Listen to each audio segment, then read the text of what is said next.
नरक चतुर्दशी का खास आहे? अश्विन महिन्याच्या कृष्ण पक्षाच्या चतुर्दशीला नरकासुराचा वध झाला होता.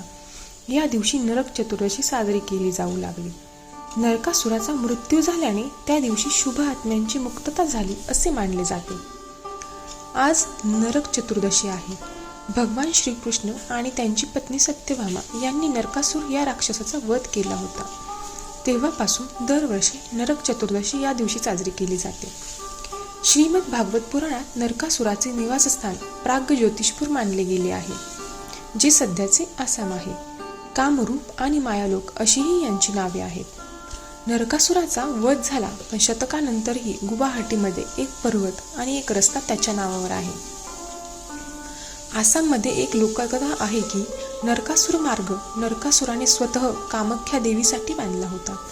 हा रस्ता आजही कामाख्या मंदिराकडे जातो. हा मार्ग त्याला एका रात्रीत पूर्ण करायचा होता, पण तो मार्ग तो पूर्ण करू शकला नव्हता. परिणामी आजही हा मार्ग अपूर्णच राहिला आहे. नरकासुर हा अत्याचारी होता आणि त्यांनी 16,100 मुलींना कैद केले होते. त्याच्याशी झालेल्या युद्धात भगवान श्रीकृष्ण बेशुद्ध झाले होते. त्यानंतर सत्यभामाने नरकासुराचा वध केला. नरक चतुर्दशीच्या निमित्ताने आपण नरकासुराच्या त्याच प्राग्ज्योतिषपूर येथून त्या पर्वत, नरकासुर मार्ग आणि नरकासुर या तिघांची कथा घेऊन आलो आहोत. सर्वप्रथम नरकासुर आणि भगवान श्रीकृष्णाची कथा. ही कथा श्रीमद भागवत पुराणात आहे आणि आसाममधील लोककथेच्या रूपातही सांगितली जाते.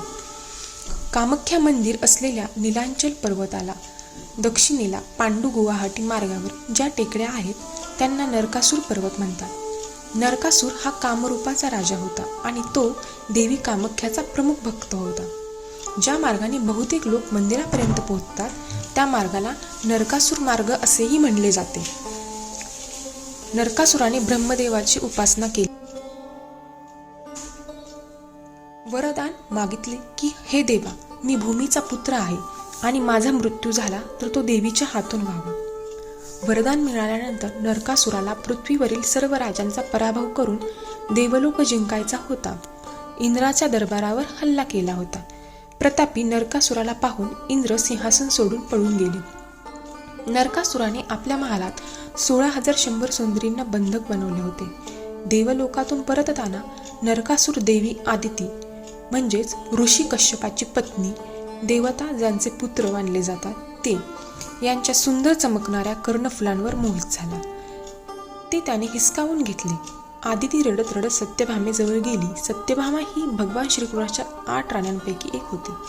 सत्यभामाने आदितीला कृष्णाकडे नेले. कृष्ण सत्यभामाला म्हणाला, चल आमच्याबरोबर रणांगणात, तू माझ्यासोबत राहावे, तुझी ही इच्छा नेहमीच असते, तर चल मग. कृष्ण आणि सत्यभामा गरुडावर स्वार होऊन नरकासुराची राजधानी प्राग्ज्योतिषपूर म्हणजेच आसामकडे निघाले. कृष्णाला पाहून नरकासुराने आपला सेनापती मुराला युद्धासाठी पाठवले. कृष्णाच्या एकाच वाराने मुरासहित सर्व सैनिक मारले गेले. क्रोधित होऊन नरकासुराने राजवाडला सोडला आणि कृष्णाच्या छातीवर त्रिशूळाने प्रहार केला आणि त्याच्याशी झालेल्या युद्धात भगवान श्रीकृष्ण बेशुद्ध झाले होते. त्यानंतर सत्यभामाने नरकासुराचा वध केला. धन्यवाद.